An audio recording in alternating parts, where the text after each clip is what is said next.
beliau itu sukanya di situ. Duduk bersila di sini, Eyang itu kalau yang saya lihat, Eyang itu seperti resi. Perawakannya seperti resi, kalau resi itu bahasanya itu seperti pemimpin pemuka agama pada zaman dahulu. Ya, karena pada masa itu mereka tidak boleh menyebarkan Islam secara terbuka sejarahnya. Jadi mereka menyebarkan Islam secara sembunyi-sembunyi. Yang seperti ini dinamakan dengan batu unta. Nah, kenapa batu unta? Karena batu ini menyerupai seperti seekor unta. Nah, ini bunyinya gong. Kalau ini yang di belakang saya satu lagi bunyinya seperti kendang ya. Kendang, coba Pak.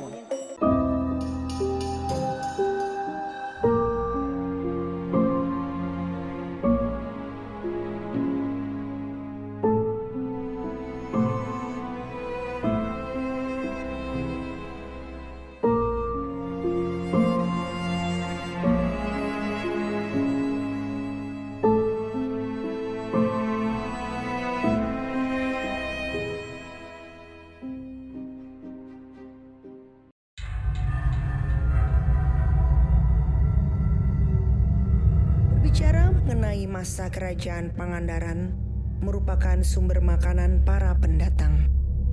Taman Wisata Alam Pangandaran atau biasa dikenal dengan nama Cagar Alam Pananjung adalah salah satu lokasi yang menyimpan jejak leluhur peninggalan era Kerajaan Galuh yang ada di Indonesia.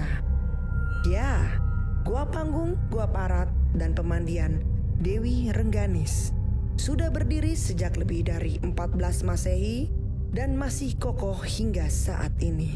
Ketiga situs ini tidak hanya meninggalkan jejak leluhur sejarah dan juga berbagai cerita dan misteri. Tim Jejak Leluhur Nusantara mencoba untuk menyusuri kisah yang menyelimuti beberapa gua cagar alam Pananjung di Pangandaran. Kami juga berhasil mendatangi beberapa sebuah makam keramat yang konon berkaitan erat dengan Gua Panggung, Gua Parat, dan pemandian Dewi Rengganis. Mungkinkah makam ini adalah makam dari Mbah Jaga Lautan yang merupakan anak angkat dari Nyai Loro Kidul? Sosok yang namanya sangat dikenal oleh masyarakat setempat ketika memasuki Gua Panggung.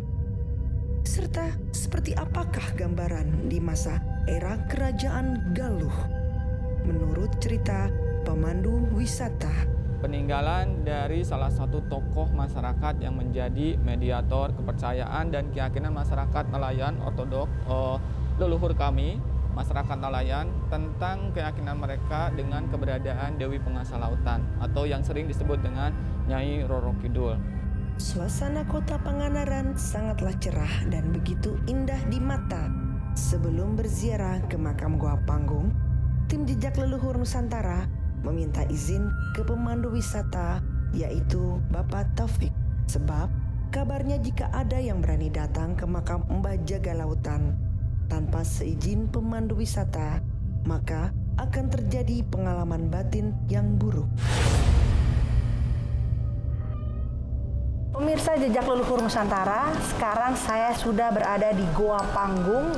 Tepatnya saya berada di tempat petilasannya Ki Jaga Lautan, yang dimana beliau adalah sosok dari legenda Nusantara. Dan bagaimana misterinya? Karena saya di sini pun sudah merasakan area di sini sudah terasa energinya, namun saya merasakan energinya positif. Tidak ada energinya negatif. Mungkin kalau di sekitar tadi luar saya pintu masuk itu yang agak ke sana ada sedikit saya merasakan, tapi ketika saya di sini saya tidak merasakan energi negatif di sini. Oke, untuk selanjutnya saya serahkan semua bagaimana kisah ceritanya kepada Kang Taufik. Silakan Kang Taufik.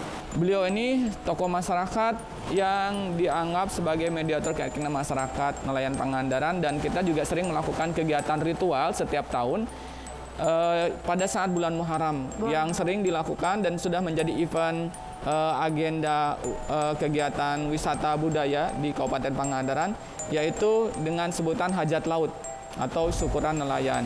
Nah, ini adalah makamnya dari Mbah Jaga Lautan atau Syekh Pansing Benar. Makam ini sebagai bentuk penghormatan dan penghargaan kepada beliau yang menjadi tokoh bagi masyarakat kami nelayan di Kabupaten Pangandaran. Ya. Tentunya di sini tempat kalau dalam artinya tuh tempat moksanya ya, tempat Betul. moksanya Ki Jaga Lautan ya, Bapak Ya. ya. Pernah nggak Pak mendapatkan aura misteri atau energi misteri di sini selama Bapak menjadi seorang Pemandu wisata. pemandu gitu? Pernah nggak Bapak merasakan di sini Pak? Kalau saya secara pribadi, saya mungkin karena turunan di daerah gitu, jadi tidak merasakan aura mistis yang terjadi terhadap saya pribadi. Tetapi dari pengalaman-pengalaman Pengunjung. peziarah, wisatawan yang pernah saya antar, mereka mengalami kejadian-kejadian mistik yang bahkan ini bisa menjadi sebuah pengalaman batin yang mereka rasakan gitu ke depan dari kunjungan wisata ziarah ke makam dari Mbah Jaga Lautan ini. Ketika terjadi adat istiadat tersebut, apa sih Pak yang diberikan oleh acara tersebut? Entah bikin tumpeng atau apa Ya, gimana? betul. Ini ada ritual budaya dari keyakinan masyarakat nelayan untuk acara hajat laut istilahnya, Ya, kita hajat menyebutnya laut. atau syukuran nelayan. Selain mereka ada ritual pagelaran seni dan budaya juga, yang penting dalam kegiatan ritual itu ada buang larung sesaji namanya. Itu berupa apa Pak? Itu kalau dulu sampai sebelum masa bupati yang sekarang itu masih dipertahankan bahwa salah satu hal yang penting sebagai media untuk kegiatan ritual ini adalah kita menyembelih dulu kerbau atau sapi, di mana salah satu bagian dari kepala kerbau itu menjadi satu hal yang penting untuk dalam pembuatan dongdang namanya. Di dongdang. Ya, di dongdang itu ada kepala kerbau, kemudian juga ada sesaji-sesaji yang lain yang erat hubungannya dengan Ibu Ratu Nyi Roro Kidul. Jadi ada sesaji, ada pakaian dan pernak-pernik lainnya di dalam dongdang. Oh, Ya. ini termasuk adat istiadat orang Adat istiadat Pangandaran ya Pak ya, Pangandaran, sekitar ya? betul. Dan ini sudah menjadi agenda wisata tahunan juga. Oh, sudah Ya, menjadi dan agenda. menjadi daya tarik wisata. Ditarik ya. Punten kalau saya salah, ya beliau menyampaikan bahwa harus bagaimana ini semua terjaga karena beliau pun di sini masih suka ada. Yang saya rasakan beliau ini masih suka ada dan beliau itu sukanya di situ. Tempat beliau yang saya rasa ya beliau tuh senangnya di situ. Duduk di situ jadi kayak tempat, coba ya Pak, gitu Pak. Ya. Sini, antara di sini beliau duduk. Saya duduk bersila di sini. Eyang itu kalau yang saya lihat, eyang itu seperti resi. Perawakannya seperti resi. Kalau resi itu bahasanya itu seperti pemimpin pemuka agama pada zaman dahulu. Ya. Dan beliau tuh bukan seorang, pada zaman dulunya bukan seorang yang seperti dukun-dukun hitam atau apa, tapi memang beliau diberikan kuasa sama Allah, dalam arti kata beliau memang mempunyai sesuatu hal yang wali Allah lah. Bahasanya tuh seperti itu. Kalau zaman sekarang tuh wali Allah, seorang yang bagaimana sujud kepada Allah, namun memang beliau diberikan kekuasaan untuk bisa dapat berinteraksi, salah satunya berinteraksi kepada Ibu Nyai Roro Kidul. Nah, di sini saya sedikit meluruskan, namun kembali kepada pemirsa, bagaimana pemirsa mengapresiasikan omongan saya ini atau mau dianggap benar atau tidak, semua kan keyakinan ada di pemirsa. Saya tidak memaksakan hak untuk pemirsa untuk mempercayai saya, cuma saya hanya menyampaikan apa yang saya dirasakan di sini, gitu aja Pak. Ya. Terima kasih banyak Kang Taufik. Kita abis ini masih banyak tempat-tempat lain. Masih banyak ya kan? tempat lain. Nah, setelah dari sini kita ke tentang penyebaran agama Islam Penyebaran di agama gua Islam. yang sebelah. Oke. Ya. Pemirsa Jejak Leluhur Nusantara, untuk tempat di Gua Panggung ini saya tutup sampai di sini karena saya sama Kang Taufik masih mau keliling. Ternyata masih banyak lagi tempat-tempat yang bisa kita explore. Terima kasih. Ya, pesan saya berbijaklah dalam berpikir, berbijaklah dalam berbicara. Assalamualaikum warahmatullahi wabarakatuh. Waalaikumsalam warahmatullahi wabarakatuh. Makam keramat Mbah Jaga Lautan atau dikenal Kiai Pancing Benar yang merupakan salah satu tempat ibadah para wali atau orang-orang yang hendak naik haji. Usai memanjat doa, tim melanjutkan penelusuran ke Gua Parat dan pemandian Rengganis. Saat tim Jejak Leluhur Nusantara berada di kawasan Cagar Alam Pananjung, perjalanan sedikit terasa lelah. Namun hal ini tak menyurutkan semangat tim Jejak Leluhur Nusantara untuk melanjutkan perjalanan goa-goa Pananjung di Pangandaran yang kaya nilai sejarah. Pemirsa Jejak Leluhur Nusantara, saya sekarang dengan Kang Taufik sudah berada di Goa Parat. Sini ada tempat sejarah leluhur, bagaimana kisah Islam awal mulanya di Ciamis. Nah, untuk cerita selanjutnya saya akan arahkan ini kepada Kang Taufik. Silakan, Kang. Ya, saya sampaikan kembali, ini adalah dua makam dari saudara kembar, namanya Syekh Ahmad, dan yang belakang itu namanya Syekh Muhammad. Mereka diutus dari kerajaan Mesir untuk menyebarkan Islam di wilayah Ciamis Selatan pada saat itu, dan mereka tinggal di gua ini karena pada masa itu mereka tidak boleh menyebarkan Islam secara terbuka menurut sejarahnya. Jadi mereka menyebarkan Islam secara sembunyi-sembunyi, dan akhirnya di tempat inilah mereka mengumpulkan orang-orang yang mau belajar dan memperdalam tentang ajaran-ajaran Islam. Nah, mereka yang diutus ke sini. Dan makam ini bukan makam yang sebenarnya, ini hanya petilasan saja, karena Syekh Ahmad dan Syekh Muhammad itu setelah dari sini berpindah lagi ke tempat lain dan berpindah lagi ke tempat lain. Mungkin di tempat lain juga ada makam yang dibuatkan sebagai bentuk penghormatan kepada kedua beliau ini. Macam itu. Makam Syekh Ahmad dan Syekh Muhammad ini berada di Goa Parat, ya, namanya. Nah, Parat itu Parat apa? ini dalam bahasa Sunda artinya tembus. Ya, jadi nanti kita akan masuk dari sini dan kita akan tembus ke seberang sana ke area kawasan pantai timur. Nanti kita akan menelusuri keunikan dan keindahan apa saja stalaktit-stalagmit yang ada di dalam gua ini, dan kita akan berakhir di kawasan pantai timur untuk melanjutkan ke beberapa destinasi wisata yang lain. Tapi ini panjangnya berapa, Kang? Oh ya, panjang gua ini kalau diukur secara detail belum pernah secara detail, tapi kita perkirakan saja bahwa panjang gua ini sekitar 120 sampai 150 meter panjangnya. Nanti saya coba masuk ke dalam mungkin, tapi kita nggak bisa full untuk memperlihatkan kepada pemirsa bagaimana posisi gua itu di dalam. Tapi jangan khawatir pemirsa, sedikit setidaknya saya akan mengulas bagaimana eksotiknya gua tersebut di dalam, ya. Oke, ikuti terus jejak leluhur Nusantara. Di dalam goa ini terdiri dari beberapa batu fosfor yang membuat keunikan stalaktit dan stalagmit yang seperti berlian yang sudah ada ratusan tahun, dan menurut pandangan masyarakat setempat, batu ini menyerupai batu unta karena kemiripannya seperti hewan unta. Konon katanya, bagi siapa yang berziarah ke sini untuk menjalankan niat ibadah haji, sebaiknya menyentuh batu unta tersebut. Pemirsa, saya sekarang sudah berada di Goa Parat, tepatnya di dalamnya. Nah, di sini saya lihat terdapat batu yang unik nih pemirsa. Kalau pemirsa bisa lihat, ini batunya berkilauan seperti kilauan berlian. Tuh pemirsa, lebih jelasnya lagi nanti saya coba tanya ke Pak Taufik, ini sejarahnya seperti apa, ini luar biasa. Pak Taufik, di kumaha apa nih batu bisa begini, Pak Taufik? Ya, yang seperti ini dinamakan dengan batu unta. Nah, kenapa batu unta? Karena batu ini menyerupai seperti seekor unta. Nah, ini sering dijadikan niatan bagi masyarakat yang ziarah ke makam Syekh Ahmad, Syekh Muhammad, bagi mereka siapapun yang berkehendak untuk dan niat menjalankan ibadah haji. Nah, salah satunya mereka akan berziarah ke tempat ini dan menyentuh batu unta itu. Baik. Nah, itu batu unta. Pemirsa tentunya penasaran nih Pak, ingin mengulas banyak sekali kisah-kisah di sini ya Pak ya. Oke, kita lanjutkan lagi perjalanan kita ya Pak ya. Batu unta ya. Oke, setelah ini. mari pemirsa jejak leluhur Nusantara. Sekarang saya sudah berada di Batu Unta. Nah, di sini ada ceritanya ya Bapak ya. Ya.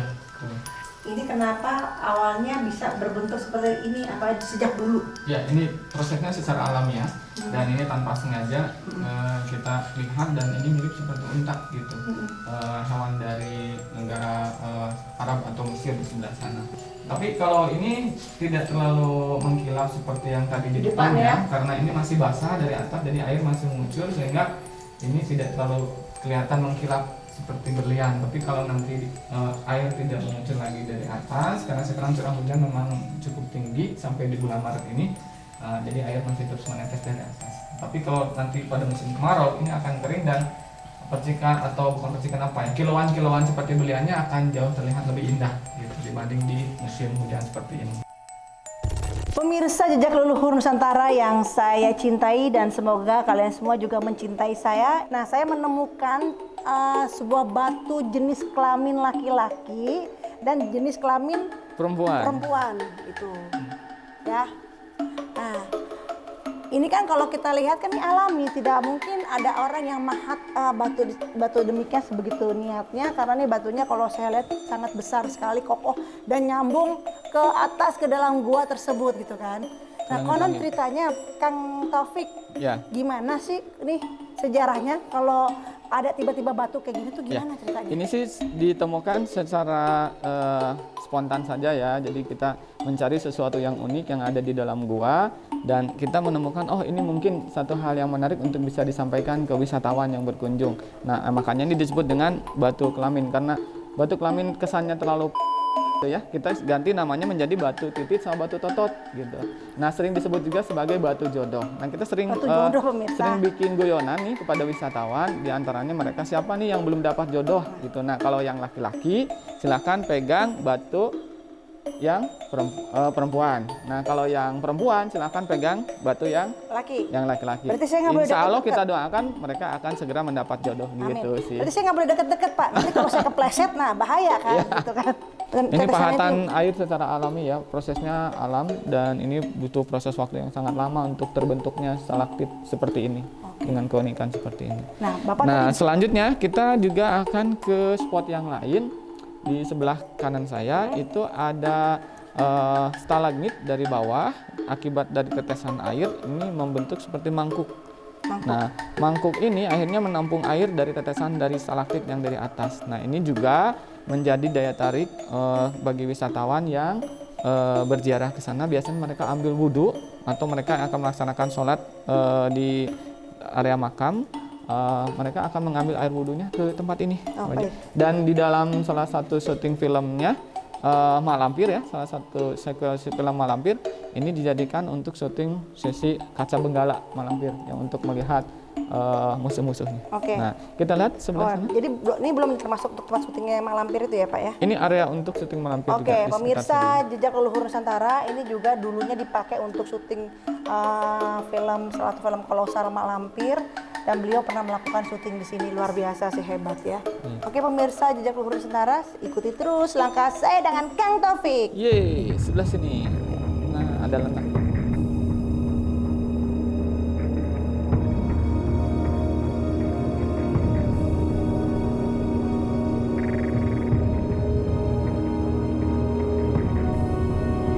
Oke pemirsa, ini tadi yang diceritakan oleh Kang Taufik ini adalah bentuk apa, batu stalagmit ya? Ya, stalagmit. Stalagmit yang akhirnya dia berbentuk seperti mangkuk gitu loh, mangkuk seperti wadah gitu.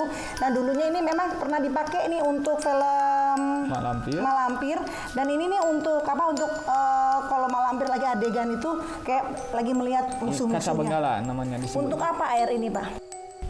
Ini sering digunakan untuk mengambil air wudhu bagi mereka yang akan berziarah ke makam Syekh Ahmad Syekh Muhammad. Gitu. Biasanya sebelum mereka berdoa di sana, kita arahkan dulu untuk mengambil wudhu di air ini. Oh kalau air kayak gini nggak bahaya ya Pak ya? Enggak, cuman tidak boleh untuk diminum juga sih. Oh gitu, hanya itu aja buat wudhu aja ya Pak ya? Wudhu.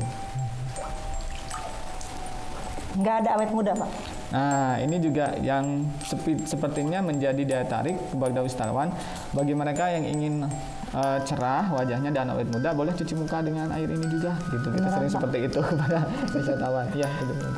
Siapa yang mau awet Ya, muda nih bismillah. pemirsa? Katanya air ini nih bisa untuk salah satu manfaatnya untuk awet muda.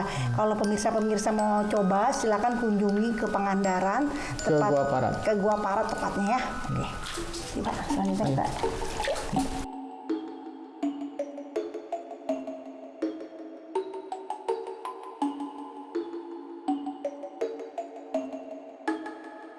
Pemirsa, saya sekarang sudah berada di batu. Dan konon katanya batu ini seperti batu apa Pak namanya? Batu Pak? gamelan. Batu gamelan pemirsa. Masing-masing batunya mengeluarkan suara dengungan sendiri. Kalau yang ini gimana Pak bunyinya Pak? Ini bunyinya gong kalau kita pukul. Nah, Saya coba kayak pemirsa. gong. Iya benar Ya. juga bunyi. Nah, ini bunyinya gong. Kalau ini yang di belakang saya satu lagi bunyinya seperti kendang ya. Kendang, coba Pak, ketikung. bunyiin, Pak. Nah, Oke. Ini doang ya Pak ya berarti ya Pak ya? iya, ini karena bentuknya pipi, di sini ada udara kena getaran, berbunyilah seperti ini. Lucu ya Pak ya? Iya. Oke, Manusia kita batu ya? lanjutkan Oke. perjalanannya. Oke pemirsa, kita ikuti terus perjalanan saya. Pemirsa Jejak Leluhur Nusantara, saya dan Pak Taufik dan tim saya sudah sampai di goa penutup ya, tadi sudah kita bilang itu ada di Gua Parat. Nah, ini yang Bapak bilang tadi ujungnya 150 meter ya, dan Pak. tembusnya ke sini. Tembusnya ke sini. Tadi kan kita masuknya dari makam Syekh Ahmad dan Syekh Muhammad. Lalu kita masuk ke dalam goa dan tembusnya ke sini ya, Pak ya. Ya. Tuh yang tadi kita sudah lihat bagaimana eksoktifnya Gua Parat, ada hal-hal apa aja di dalamnya itu selain ada landak ya Pak ya. Ya, kelelawar. Kelelawar. Ikan batu unta. Batu unta. Batu titit, batu totot, batu gamelan. Ya. Oke pemirsa, saya akhiri acara hari ini. Sekian, terima kasih. Mohon maaf bila kami ada kekurangan, kami ada kesalahan, dan kami ada kehilafan dalam penyampaian. Sesungguhnya kami semua di sini adalah hanyalah manusia biasa yang berusaha untuk memberikan yang terbaik untuk pemirsa di rumah. Sampurasun, Assalamualaikum warahmatullahi wabarakatuh. Salam bahagia.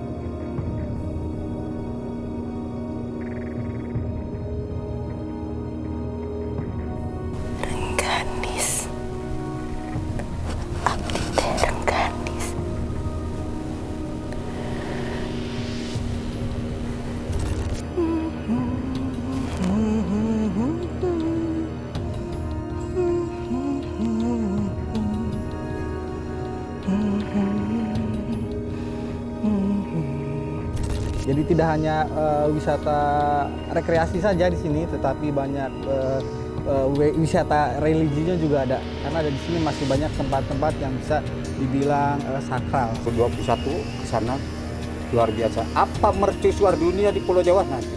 Neng semuanya. Oh, gila.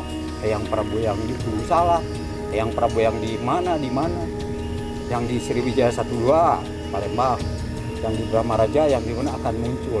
27 kerajaan hebat Siliwangi